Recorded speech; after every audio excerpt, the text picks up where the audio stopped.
All right, just a quick tour of the supply room. So this wall here has red fabrics. These are all warm colors along this wall. So for housing and interiors, you are allowed to use all of these fabrics. The oranges, yellows. Along this wall, you have one top row of beige and cream type colors, and then a second row below, maybe some more browns. And then over in this section, some darker browns. These are all your warm colors continued. A lot of the neutrals are going to be in this area. So there's browns, and then down below you've got some grays and blacks. Then over here you should find green, maybe some blue greens in there. And then next to that, blues and purples. So this section here is all of your cool colors.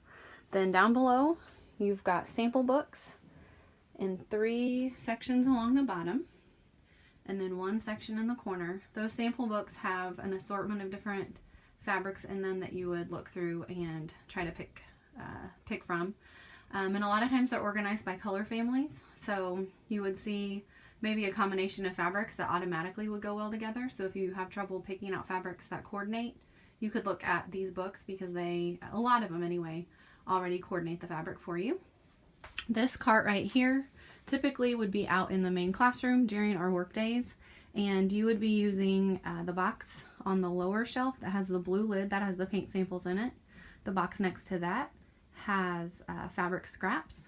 The 2 big tubs on the top shelf have carpet and flooring samples, and then the boxes above that, the one on the right has leather samples, and just the paper box on the left hand side is fabric scraps that are nice big scraps, but they have not been hung up yet, so they're not organized by color. And then in the box on top of the leather you have fabric shears, leather scissors, and pinking shears that you can use to cut your samples. Remember, when you are cutting your samples, that you want to cut them nice and big because you can always trim them down later. Couple other things to look for in the supply room.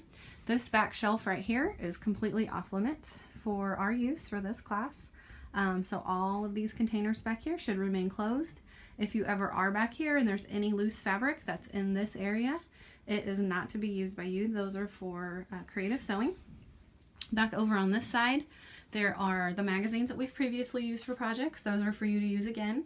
You will not need the flower pots in the middle, but you are allowed to use on the bottom shelf right there the wallpaper books. They are quite outdated, but you could still possibly find something that you might like to use depending on your style.